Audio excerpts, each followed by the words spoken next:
This is a Dubai Eye 103.8 podcast.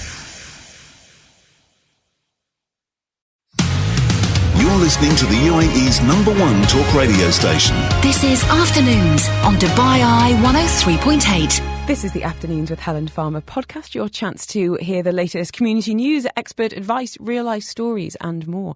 On today's episode, we're busting a few menopause myths with Dr. Rupinder from HealthBay Polyclinic.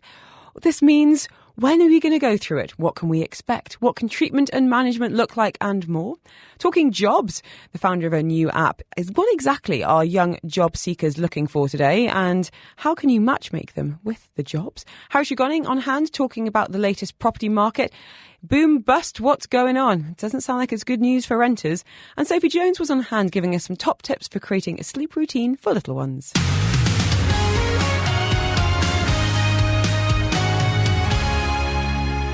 By popular demand, we are talking menopause this afternoon. There seems to be a bit of a gap when it comes to experts' knowledge, awareness around this topic. So we're bringing one of the best in the business. Joining us from HealthBay Clinic, we've got Dr. Rupinder, who's a specialist obstetrician and gynecologist. And Dr. Rupinder, prepare to feel very busy for the next hour because I've got a lot of questions for you. How are you today?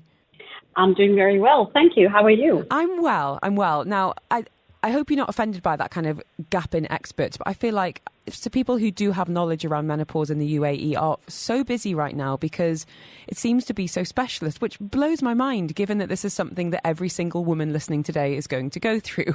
Why do you think there is such an absence of knowledge and awareness around this change that everybody goes through? So I would say that there is a lot of changes that are taking place in women's body in the past few years. And it's also post-COVID. We have seen some irregular pattern, which was not the usual earlier. Apart from that, also with the current lifestyle changes and the increasing stress, we are coming across something that we call early menopause and premature menopause, which is on the rise. Mm-hmm. And also because the general age at which a woman attains menopause is also actually changing. In the former years, we used to say, in the former years, we... Go on. No, before we start talking about what's changed, I would love it just if we wouldn't mind doing some basic definitions for anyone who's listening today going, I know I've heard of the term menopause, but I don't really know what it is. Would you mind explaining what happens in the body, Dr. Rupinder, when we talk about this phrase menopause? That's right. Okay. So menopause generally refers to a term which implies that a lady stops menstruation. And we ascertain that the lady has attained menopause if she's actually stopped her menstruation for about a year. So if there is no periods for one whole year, we say, okay, she's got menopause. We also ascertain certain hormonal levels beyond which we say, okay, now this is menopause. However, having said that, some women can have a reactivation occasionally of the ovaries. Mm-hmm. So you could encounter 1 or 2 cycles maybe in the following 2 years after she's had menopause. This is menopause, which means she can no longer have children beyond this point. So it's the end of that, and I hate the word journey, but that fertility journey. But let's talk about perimenopause, because this is where, oh my goodness, you Google perimenopause and the list of symptoms is absolutely overwhelming. It still seems to be something that we're working through when it comes to testing and understanding the physical side, the psychological side. But can we talk ages? Is there an average age that someone will go through menopause? So, as you're saying, kind of medically defined as hasn't had a period for a year. What age range are we looking at for that stage, Dr. Rupinder? So it depends on the race. That's number one. But generally, we would say menopause occurs in 50s, usually in the early 50s. So we would say 50 to 52. Mm-hmm. Now, in the Southeast Asian countries, this age has already reduced. It happens around 48 to 50 years of age. And we've seen this in the past 20 years already. And And then with perimenopause, how many years before that kind of the finality, I guess, can people start experiencing some of the symptoms that we're going to be exploring? When can that start? So that could usually start within, say, 3 years to 5 years before they actually get into menopause. With some ladies, it's even longer. Crikey. Okay. So you were just saying earlier that we're seeing more premature menopause. We're seeing that age come down. Why would that be, Doctor? What are some of the factors that might contribute to that? So premature menopause is something we do not always have answers to. In about 50% of cases, we're not able to determine why, but I would say that if anybody's got autoimmune disorders, for example, if you've got autoimmune thyroiditis or any other autoimmune-related condition where the body's producing antibodies against itself and also maybe the ovaries or any other endocrine gland, that could be one of the main reasons. Or if somebody's undergone too many IVF cycles, wherein we extract a lot of eggs, and so that can push her also either into early menopause or premature menopause. And of course, if somebody's getting into vigorous exercises, I always tell women that they should not go overboard, with any exercise. As in high intensity, 6 to 7 days a week is actually really not good for women because it actually shuts down the ovaries. So that and or smoking, smoking for longer periods of time, all of this is quite toxic for the ovaries and the eggs. You're my kind of doctor, not too much exercise. Brilliant.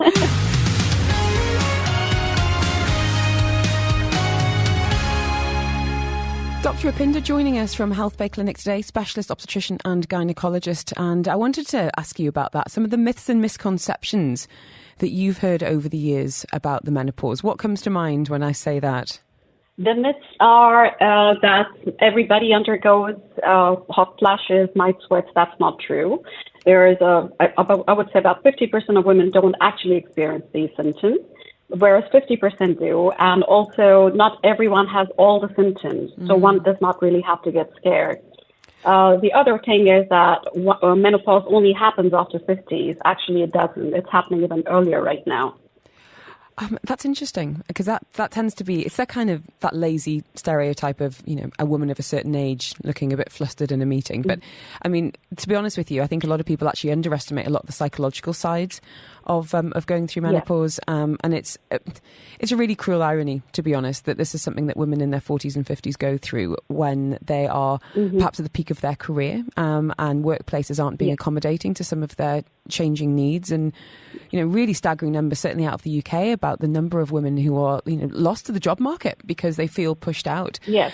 Can I ask you, when people come to you, Dr. Rupinder, what kind of sense of desperation are you getting from people who are really in need of support and solutions?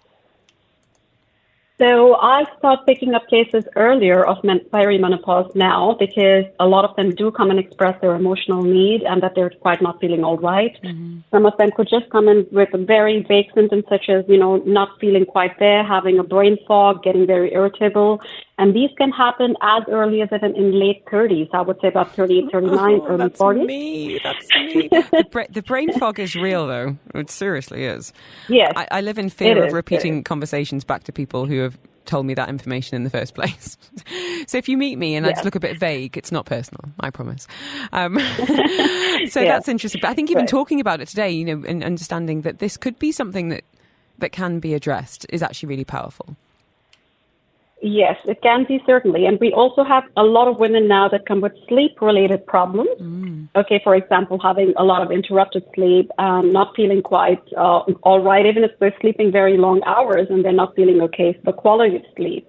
It could be something just as simple as, thinning of hair and losing a lot of hair. That can be an issue. You do the thyroid test and you do the iron and everything is all right. But they are actually the perimenopausal age group, and that could be the reason that they're actually having loss of hair, diffuse loss of hair, and thinning of hair, apart from the mood changes. Dr. Rupinder, of course, sorry, go on. Yes. No, go on. Irregular cycles. Yeah, irregular cycles, having spotting, the periods are not okay, and feeling bloated all the time. These are other signs that do take place as well. Well, let's talk about how you diagnose as such, because I went in for just a general chat about a year ago and talking about some things I was going through. It was actually very hard to pin down through a blood test alone when it comes to hormonal screenings, because these levels fluctuate all the time. That's right. So are you able to give a definitive answer that, yes, you are going through perimenopause when some of these blood tests perhaps aren't as accurate as we'd like? So it's really a collective. You cannot actually pinpoint and say this is it, but we would look at the symptoms. We look for the signs, then we do the blood test, and it's always everything holistically when we look at what's going on. And then, of course, the blood tests do help us, because if somebody's got a relative decline in the estrogen, and there's something called estrogen dominance. This doesn't mean that the estrogen levels are rising, but it is a relative decline in the progesterone with respect to the estrogen decline. So when the ratio reduces, we look at all of this, and then we correlate it with the symptoms. Then I would say, yes, okay, this lady could be going into this. There are other hormones that we do, such as the anti-Mullerian hormone, which can also kind of indicate if somebody is now closer to attaining menopause. But like I said, all of these can change subject to changes in the diet, changes in the lifestyle, and the most important I always stress on is hydration. Interesting. Okay. Dr. Rupinder, let's go to the text line. Saying, hi, Helen, really keen on today's topic. I've been experiencing signs and wonder how long it normally lasts. Hot flashes, night sweats, and even pimples that never stop, one after the other. And I know what you're going to say. You're going to say it depends. Yeah. So again, it's we don't have a fixed rule. Majority of the patients, majority of the women, I should say, they undergo the hot flashes and night sweats within the first 1 or 2 years. Okay, and this can start even before menopause. But once we've established menopause, that if she stopped having the periods already, it can extend into 1 to 2 years beyond the menopause. That's the usual. Mm-hmm. However, in rare circumstances, we also do see, and I do have patients where they go into the 4th, 5th year, and they do definitely need hormonal support. We're going to talk treatment after 12:30. I want to keep going through as many messages as we can. I wanted to get this. This is from Chloe saying, really good timing, guys. Thank you. I came off the pill at the end of August and haven't had a period since. Turned 48 in October. I've had 2 months of hot flush-like symptoms for about a minute at a time, but they've stopped now. Other than increase in anxiety, which is actually getting quite bad, I don't appear to have any symptoms at all. How do I know if I'm going through the menopause? Anxiety is something that I hear time and time again. Is that something you've heard from patients or anecdotally as well? Yeah. Definitely. Well, I myself undergo anxiety because I know I'm into perimenopause. So coming to Chloe's question, I would like to ideally know how many years she's been on the pill, because now her case sounds to me not really menopause. If she's still in her 30s or even 40s, she might have actually gone into something called post-pill amenorrhea. Okay, and she could have gone. So what's happening with her symptoms now is all these years she was getting an external supply of estrogen and progesterone, and her own ovaries, they've become quiescent, so they're not producing the endogenous estrogen and progesterone. And suddenly now when she's got off the pill, her body lacks the estrogen, lacks the progesterone, and hence she's coming up with the lack of estrogen anxiety, hot flashes, and she might feel that she's feeling like not herself at all. So she needs to definitely see somebody. And first, we have to get into the details of her history, how long she's been on the pill, what's her current age, do some blood tests, and we can reactivate ovaries. I do that for my patients because I get a lot of these patients. Yeah. So you say you can reactivate ovaries? Yeah, we do. So when the ovaries get into a quiescent stage because of, prolonged use of pills, and I'm really surprised because I come across many young women, they've been on the pill for 16, 17, 18 years nonstop. And this actually is not good practice. If somebody is taking pills for whatever reason, you should take it for 2 to 3 years, and you should take a break for 2 to 3 months after 2 to 3 years, and then restart it. You need your own ovaries to get activated again, and then thereafter it's always good to take a break. But if somebody's not taken a break for a long time, their own ovaries get into a quiescent state, which means when they finally stop, as in Chloe's case, we need to reactivate it. Okay. So we run some tests. It could take anywhere from 3 months to 9 months to reactivate it, but then we can accelerate that process by giving certain things.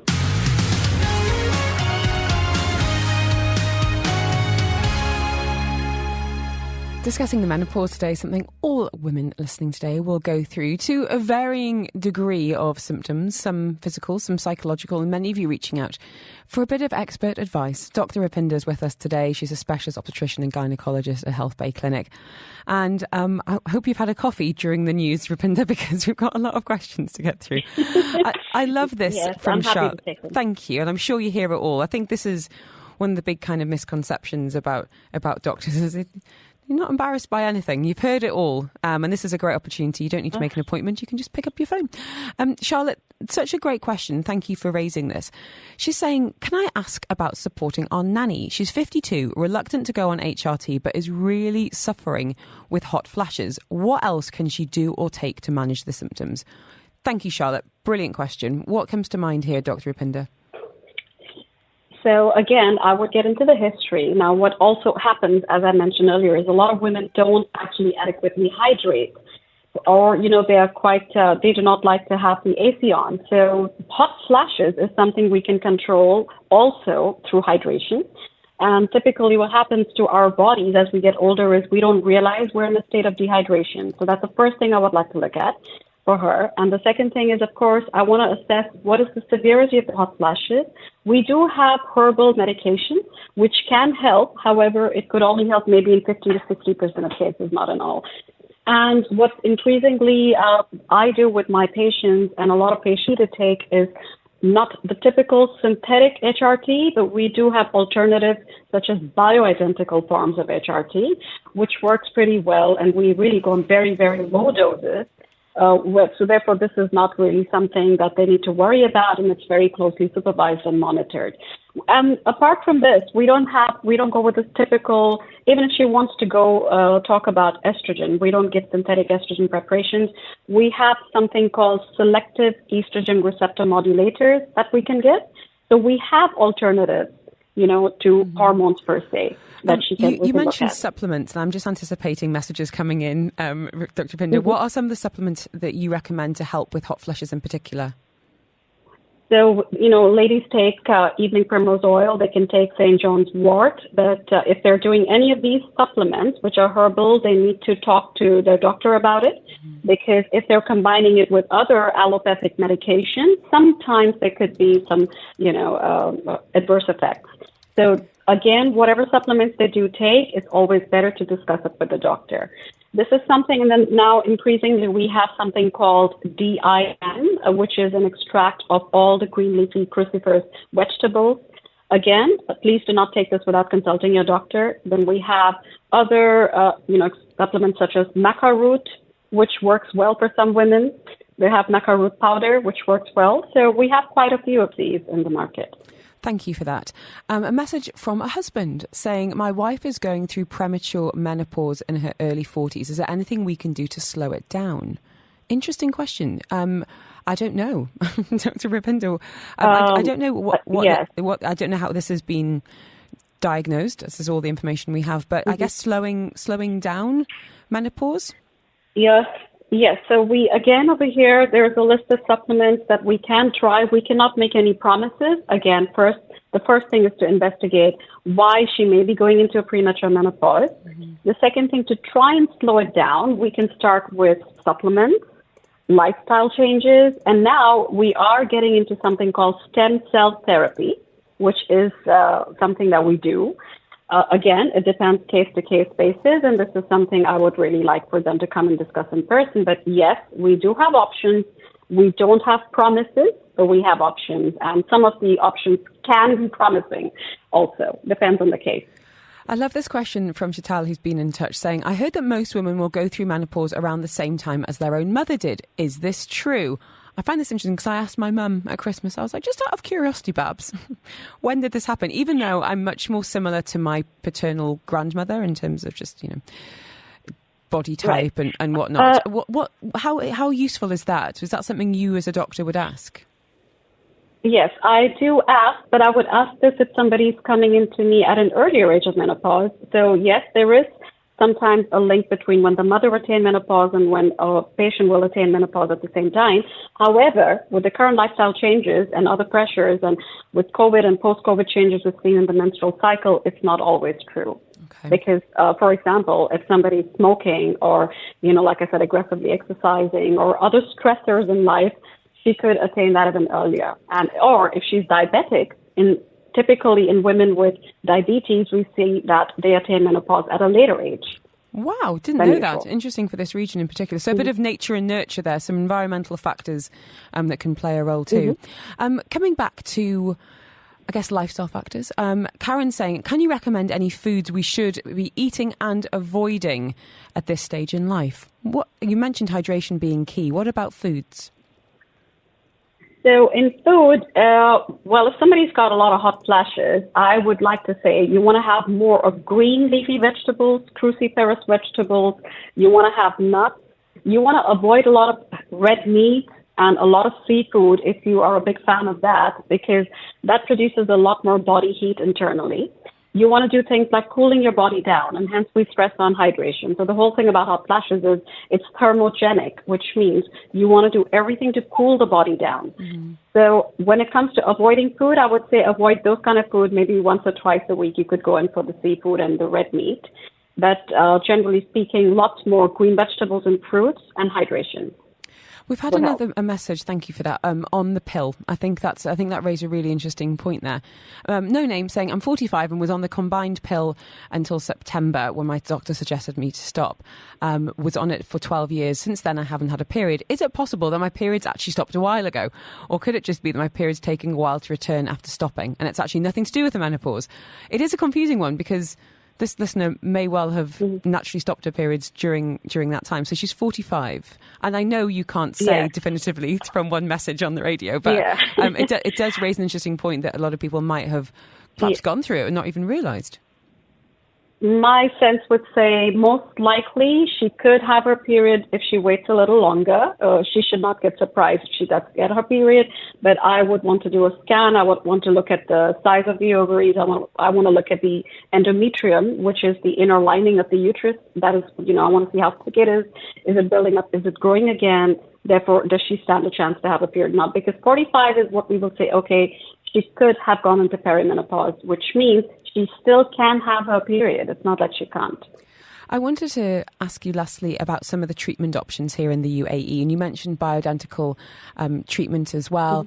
And we saw big shortages across Europe of HRT and in its various forms. And I wondered about ease and access and just how practical is it to get the medication that someone might need? Because a lot of people get increasingly desperate to have these hormones balanced out and addressed. Right. That's a very good question. So one is we do not have easy access to hormones, whether they are synthetic or whether they are, that is the conventional hormones, the HRT, or even if it's bioidentical, that's more easily available. However, you do have to have a prescription. So it's not something you can get off the counter. Supplements you can get off the counter, but if you're talking about hormones, whether it's synthetic, as in the typical conventional ones, or if you're talking about the bioidentical ones, it is something you need a prescription for. Now, the conventional hormones, you can only get it through hospital pharmacies.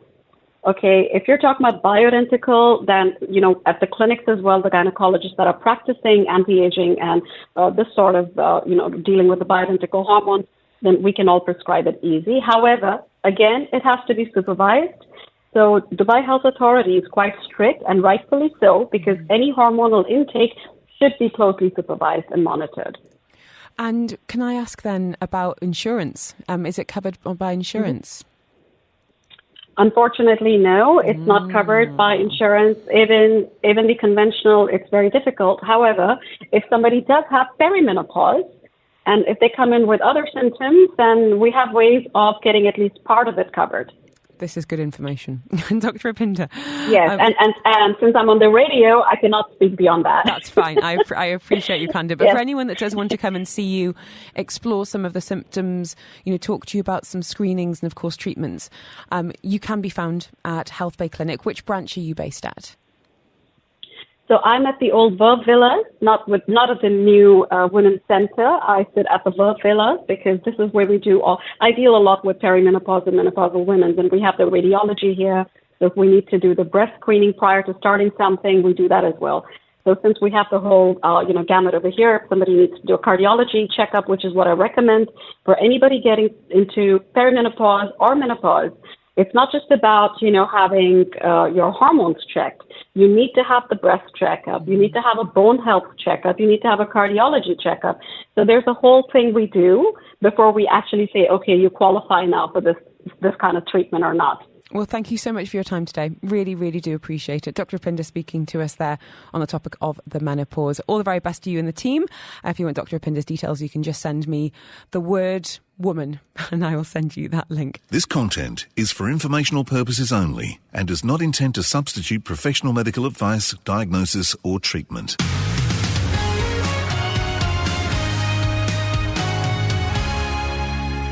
Talking job market, job opportunities, changing the speed of light here in the UAE. So trying to keep up with the new careers is one thing, technology changing all the time, but also the way that business is done. Recruiters need to adapt too. Joining us now is Joseph Udu. He is the CEO of a newly launched job app. It's called Just Pro, which aims to help job seekers find part-time work and full-time careers across the UAE.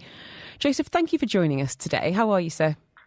I'm all right, Helen. How about you? How are you? Yeah, I'm good. I'm very interested in this because, well, honestly, every time we talk jobs on the show, I get so many messages saying, this is my challenge, this is what I'm struggling with. And actually on this very topic, we've had a message talking about, just today, someone's got a knockback, you were the closest, you were the next candidate, you were we're our second choice. But Joseph, kind of reflecting, I guess, on the last decade, what have you noticed as being the biggest changes in the employment industry?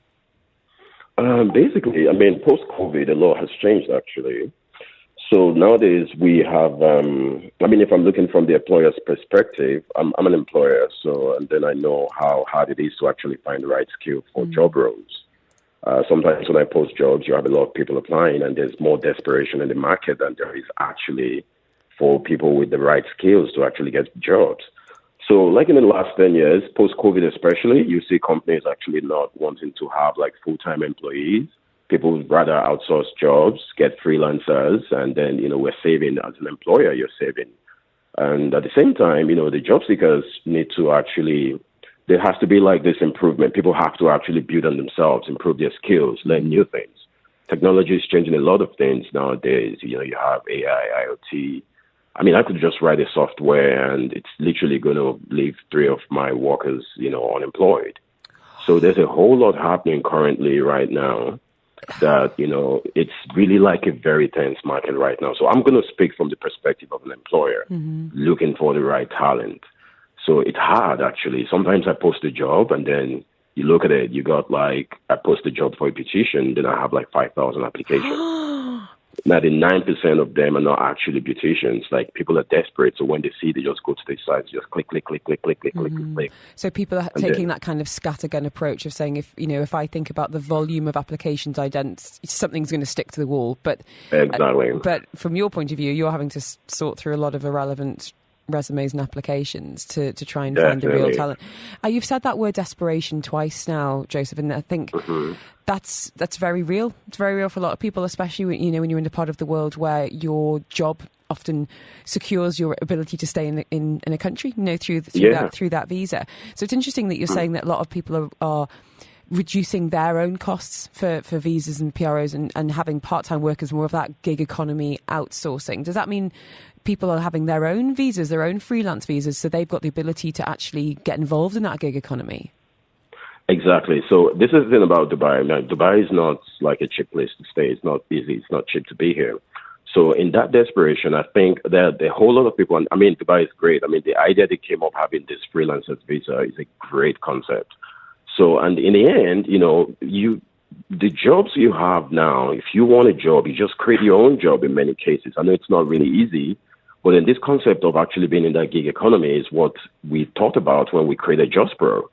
Because in the end, people have to actually go out there, find opportunities, and people looking for them should be able to find them.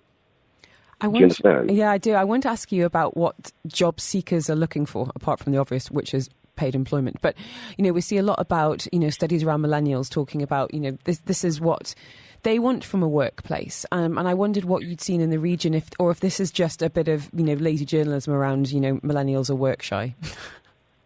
Yeah, I met a 20-year-old, I think about 2 days ago, and he writes Python, he writes Node.js from scratch, and we sat down for about 30 minutes, and he just realized that basically he doesn't even know what's really happening. So I introduced him to the work environment, the structure we use, our technology and everything, and he goes like, you know what? can I just intern here for free? Like, I want to learn what's going on here. Wow. I mean, millennials, yeah, it's a thriving generation. I've been coding since 2001. So, and then there's a lot of things has evolved. So the young people really need to figure out where they want to be. Like, it's not just about getting a job. It's like, am I going to grow from here? Mm-hmm. Is this going to help me? Am I going to like be a different person 2 years working here? Mm-hmm. It's not about the salary. It's about basically like, what am I going to get out of working here? Yeah, I mean, that is something that people coming back to regardless of ages. You know, am I doing a job or am I working for a company that is aligned with my values and who I want to be in the world, and, you know, is kind of tied to my identity and that sense of fulfillment. And it's I think in some ways it's great because it means that companies need to really have a hard look at their company culture. And we've talked about burnout an awful lot on the show in the last couple of weeks and across other shows here on Dubai Eye 103.8. So I think this is, you know, hopefully a bit of a turning point for some, certainly not all. But I wanted to come back to that application process, really, because I'm sure, like a lot of, I mean, I'm an elder millennial, 1982, so I have my resume. You know, in fact, I don't even know where it is, but it's somewhere.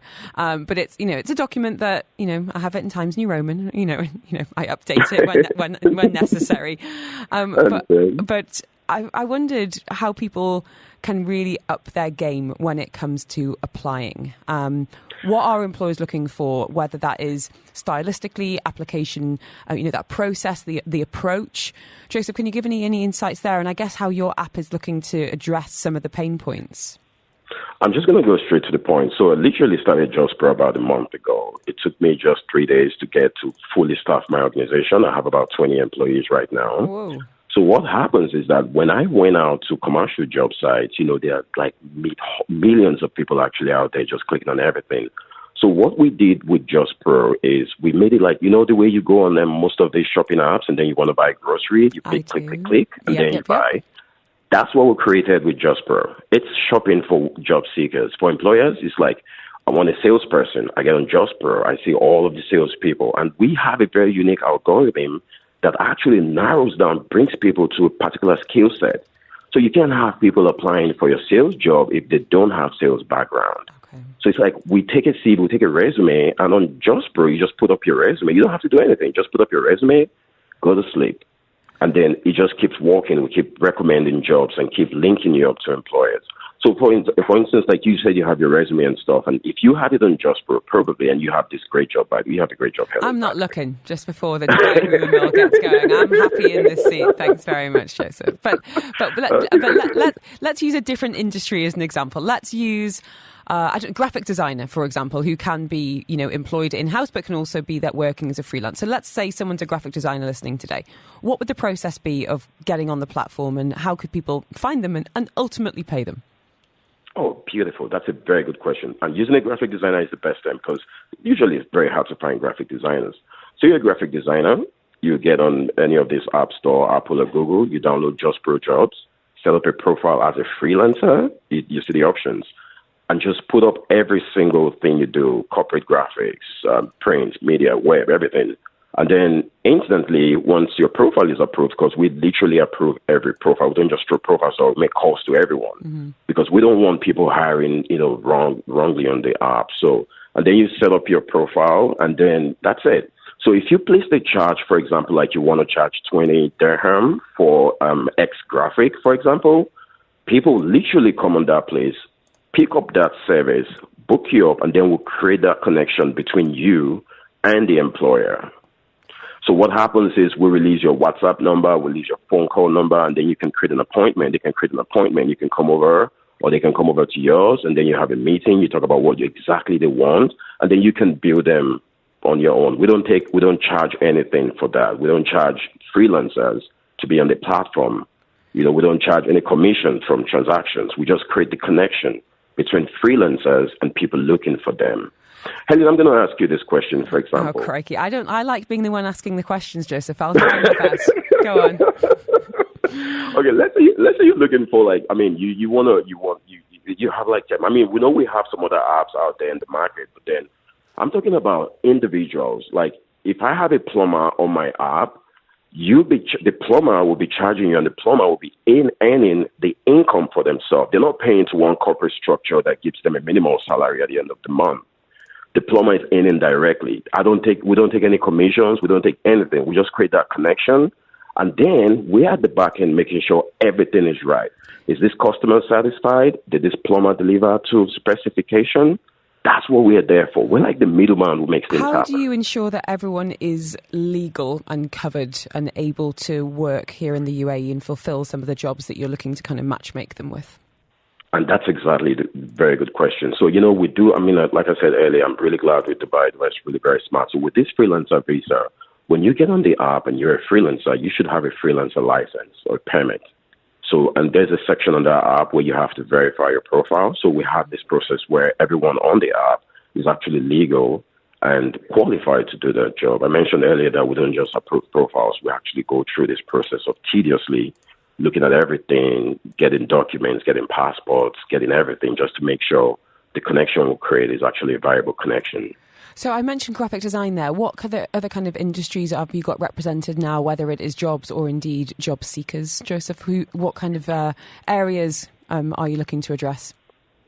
So we have about 450 job titles. You're a radio presenter. Great job, like I mentioned earlier. I'm a software programmer and also an entrepreneur. So I can do sales. I can do software development. So on my app, on Just Pro, what happens is when you come in there, we take a look at your resume when you post it in there, and then we see all of your strengths. This is a special, unique algorithm that we created. We look at all your strengths, your past job experiences, everything you've done in the past. We take a look at all of that, and then we'll recommend you directly. So there are about 450 job titles and about 18 different freelancing categories, including professional models. Like if you're a model, you're pretty and you want to be a model, you can actually just get on Just Pro, and then people are looking for models every day. Joseph, we run out of time. Thank you so much. For anyone that does want to check out the app, find out more, whether it is that they're looking for people or they're looking for work, what's the best way of checking it out? Or if you're on iOS, which is Apple or Google Play, you just get on the search and look for Just Pro Jobs. If you're looking for a job, it's Just Pro Jobs. Literally just professional. So we have like the abbreviation, Just Pro Jobs. Joseph, thank you so much. It was really, impressive to get it together so quickly and clearly addressing something you believe is a bit of a gap in the market. So if anyone wants those details, you can just send me job. I'll send over the website so you can have a nosy. Joseph speaking to us from Just Pro.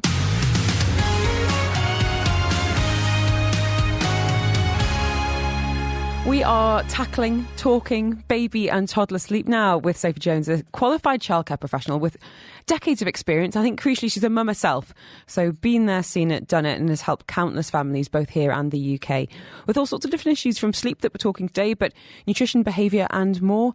Sophie, how are you this afternoon? Hi, Helen. Thank you so much for having me. You're welcome. What's keeping you busy right now? What are some of the common concerns and questions you're getting from the community here in the UAE? So it's always sleep. Sleep is always a big one. But I think that there are so many topics that kind of all roll into one. So I think if your child's not eating well or is unstimulated or there are other problems in other areas, then sleep's going to be affected. So I think it really is looking at everything holistically.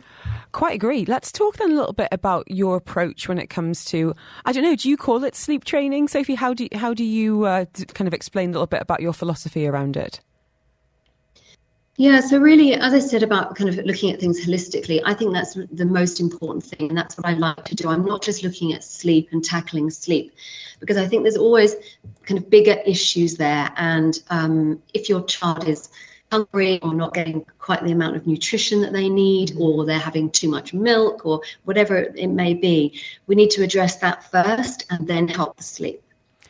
And also it's working together with parents. So I think it's really important to first of all establish a really good relationship with the families, work out their parenting style, what they want to change. Some people don't want to change certain things. So it's working out what parents want as well and working together to come up with a solution. Yeah, I think that's interesting because there can be a few different schools of thought. And if you are going to an expert, it's for good reason. But sometimes if their philosophy doesn't fit yours, or you're only able to work within, as you say, kind of your values and what you feel comfortable with as a family, then it's just simply not going to work. I wanted to ask you a little bit about when you recommend starting a sleep routine for a new baby. We can all read the books during pregnancy, and then the book tends to go out the window when little one comes home. And routine, I personally found it helpful as long as it wasn't too prescriptive. And for me, it was like finding that balance. But a very difficult thing is knowing when you can start to introduce, feeding schedules, putting them down at the right time. What does the baby's developing brain tend to lend itself to when it comes to introducing that, Sophie? Yeah, so I think at around 3 to 4 months is when you can start to put a very loose routine in place. So before that, a baby's body clock, their circadian rhythm, hasn't yet kind of gone into sync, and then they haven't developed that and matured that yet. So it's really hard to get any kind of a routine in the first few months. So that's more about relaxing, bonding, feeding, and getting to know each other. But from 3 months plus, you can really start to see a kind of routine developing naturally, but also you can start to have some spacing between feeds. You start to understand your baby's cries more, and that's when you can start to develop a routine. But as I said, a very loose routine. Usually around 6 months is when you can see something really, really develop when solids are introduced.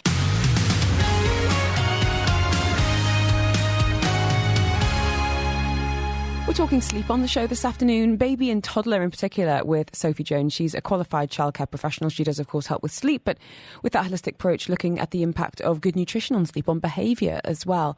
I wanted to ask you, Sophie, about the dreaded leaps. And I wondered when we start to see significant leaps in children when it comes to sleep in particular, and what determines when they happen. Well, I think the biggest leap is obviously when they develop their own body clock around 3 months. And you'll see a massive change in the way that they sleep at night, and hopefully they'll start to sleep longer periods at night.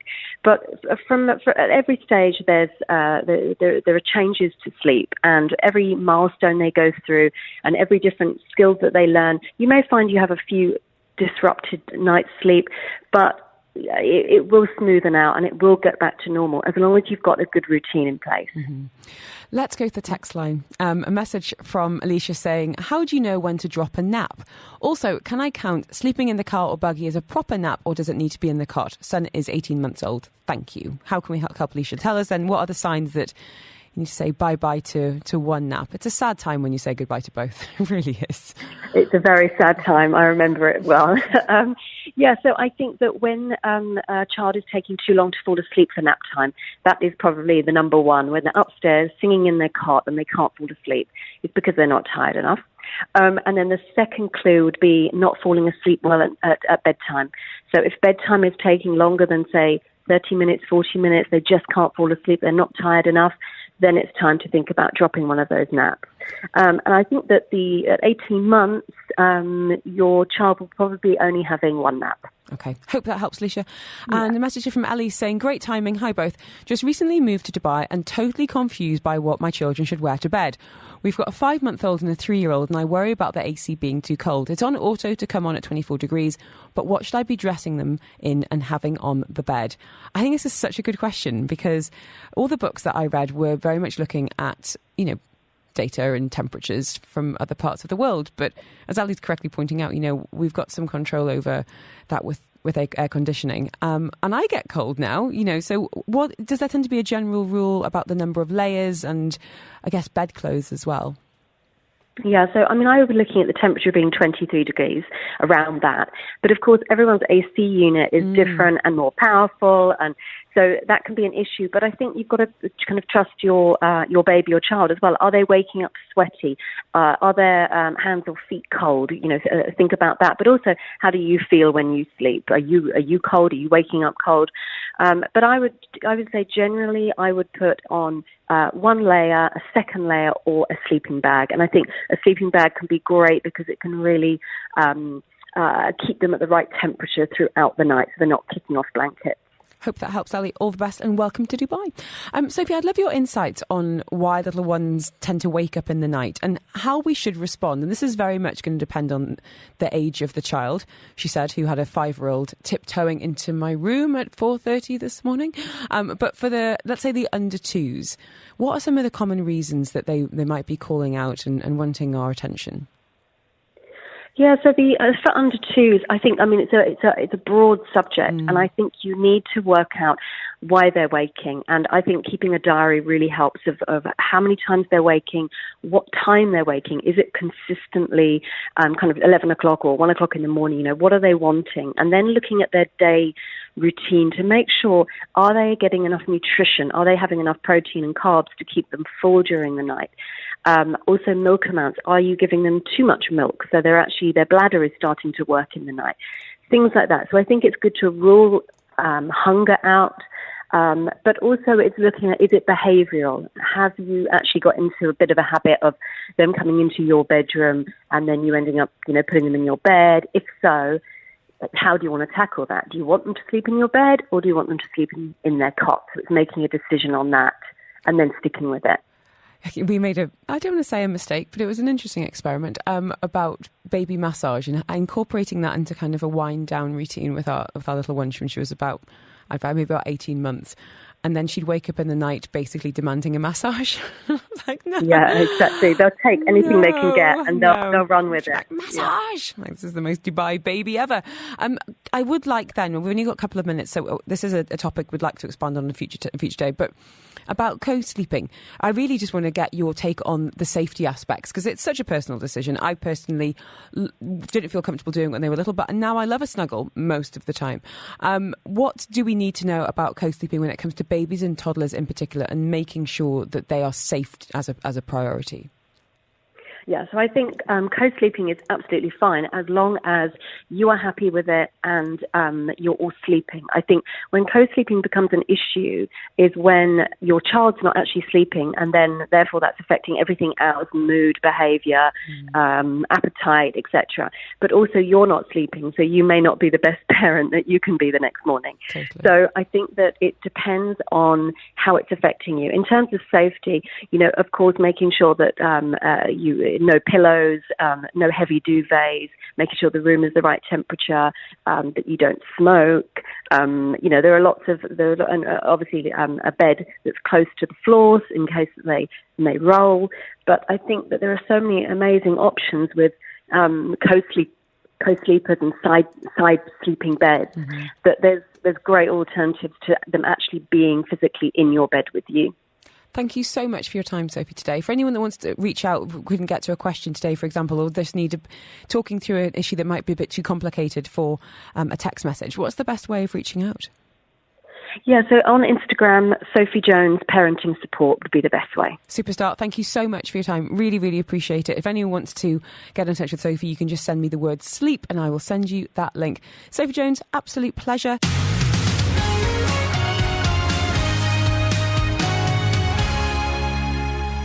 Here at Dubai Eye, we do talk about what you're talking about, and property always a hot topic, and certainly some hot prices around at the minute.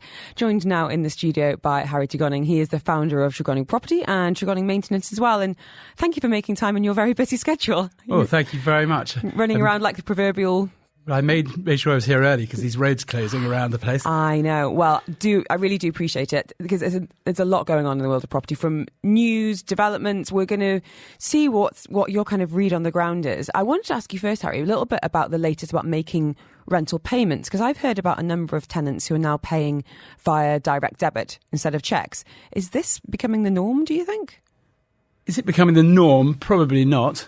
But it is possible. They launched a new scheme last week, the Dubai Land Department and Emirates MBD, to create a much better framework. I mean, direct debit has been here since 2014, but it's not been really used. It hasn't at all, whereas that was the thing for me, certainly in the UK, 15, 16 years ago. It would just go out of your account, and then you come here and you're like, behold... Yeah, my checkbook. You're absolutely right. I mean, the one thing I would say about direct debit is it's not going to change everyone's payments monthly. Mm-hmm. I went to Emirates MBD to get a form last week just so I could have a look at what they were doing. And they've still got annual payments, 6 months, quarterly, okay, etc.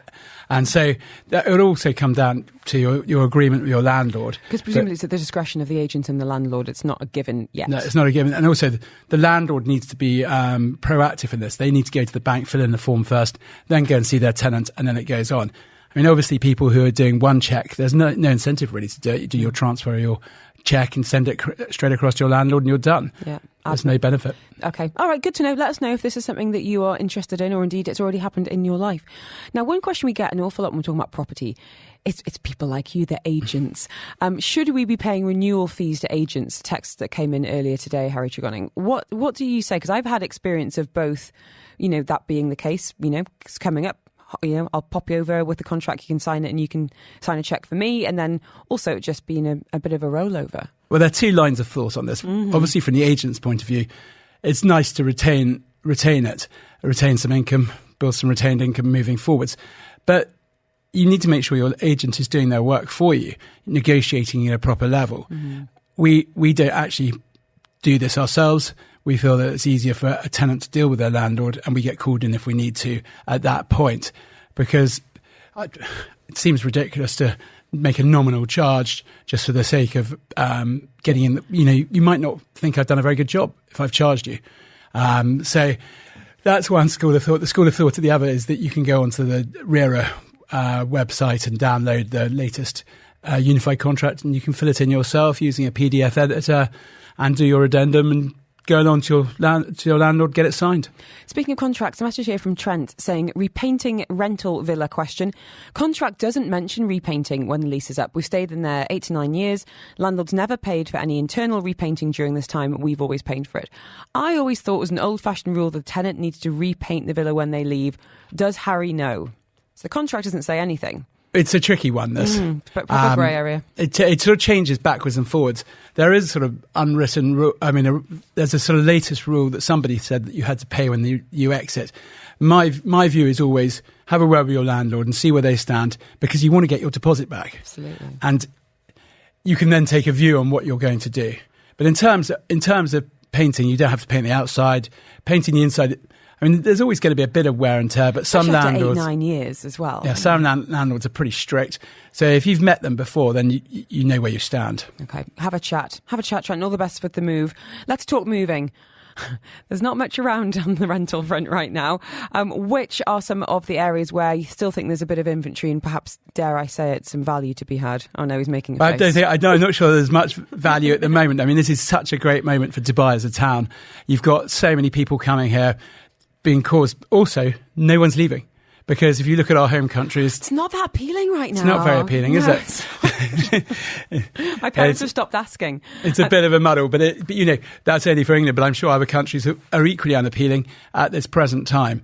So that's really usually every summer, and we've been having huge amounts of farewell parties. But the last 2 and 3 years, I don't think there've been any, and so demand is just extraordinary at the moment. Place of value, I mean, obviously there's a bit of value the further out you go. Always the central bits are more popular. I mean, there's still a bit of value in Damac Hills too in places, but you're living a different life than, say, you were living in Satwa or... Well, it depends on your priorities, doesn't it? This is the thing. You make your choices depending on your budget, your lifestyle, how much you want to be here, where you're living. There's so many different factors. A message has come in saying, I've heard there might be a slump later in the year. Has Harry heard this? And is it better to wait to move? Time to get the crystal ball out, Harry Tregonning. What say you? I've never predicted, but I don't think it's going to slump at all. I think demand's going to continue. I don't think many people will leave in the summer, and are already getting huge amounts of people making inquiries about coming in the summer. So I can't see a big change happening. Here's a question for you. If your best mate was moving to Dubai, let's say next month, what advice would you give them about the logistical side of moving to Dubai, but also where they should be looking and some of the processes that people new to Dubai need to be aware of? Well, if you're moving to Dubai, the first thing you need to do is get on to your HR department and the PROs and make sure that they start processing all your paperwork as quickly as possible. Because as we all know, once you get the Emirates ID, that's the golden ticket to unlock your life. You can open a bank account, you can rent a house. So you ought to be taking temporary accommodation while you go through this process. But temporary accommodation is also quite a useful time for you just to suss out the place. If you're looking at the portals from abroad, you don't really know where these places are. Well, that's the thing. It's all a bit abstract, isn't it? Yeah, very much so. I mean, you can read as many guides as you want to areas. You can ask as many women on various Facebook groups. Yeah, I think all just endorse their own areas that they've Absolutely. chosen. But I mean, one thing that people do is quite often they're looking for the cheaper villas, and they'll look at somewhere like Murdiff, and then they arrive here and they realise that Murdiff's no good for their school at Dubai British School, and so they then have to work around that, or their job is a long way away from town square. But they're great communities, all these places, and as we've always said, there's no SW1 in Dubai, so you need to live where it works for you, really. A message here, no name, when they're saying, hi guys, we're due to move into a brand new villa next week, and we've requested some snagging jobs be done. Smoke alarms fitted, intercoms and broken paving slabs repaired. Nothing's been done yet. I've got a sinking feeling that now the landlord has our money, they're never going to be done. Are we protected at all? I've got agreement on WhatsApp, but nothing's been amended in the contract. Time to get onto your agent. That's what you really need to do. You lean on your agent. If you paid him, you need to get on him, and if not, tell him you do his work and earn his money. That he's hopefully brokered this deal for you to move in there. Now, if it's a brand new villa, you also have a bit more comeback because there's a year's guarantee of snagging from the developer. So you can also point this out to your landlord, so that when you move in, you're not asking for him to do stuff straight away if you feel that he's being reluctant. But most times when you move into a property, your agent should have supervised most of the work to be done. The thing that caught my eye here was smoke alarms fitted. I don't think we have smoke alarms in our villa. I'm just thinking it's time to get them fitted. I mean, they save lives. Is this something that my landlord should have done, or is the onus very much on the tenant? Well, your landlord, when you moved in, there were certainly no regulations then. Newer properties seem to be putting them in more and more. Okay, all right. I think probably new builds have that regulation. I need to speak to Tregonning Maintenance to get you guys over. get on Amazon, buy some smoke alarms. Harry, we've run out of time. We've run out of questions, so it's clearly a lot of people with a lot of thoughts about property right now. What's the best way of getting in touch with you, picking your brains, and obviously availing some of the services over there? Well, if you look on our website, it's tregonning.property or tregonningmaintenance.com. And we have Instagram pages as well, and get in touch. And a lot of people seem to be spending money on their houses and upgrading them rather than moving at the moment. There's nowhere to move There's nowhere to move. Having a new bathroom, a new kitchen or whatever. And we seem to be we're very busy doing that. So we'd love to do a bit more. There you go. If you want Harry's details, drop me a little message saying property and I will hook you up.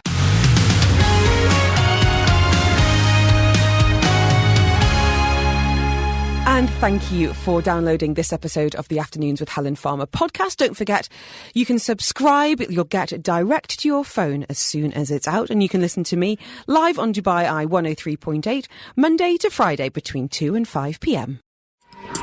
You've been listening to a Dubai Eye 103.8 podcast. To enjoy lots more from Dubai Eye in the United Arab Emirates, just go to DubaiEye1038.com or find them wherever you normally get your podcasts.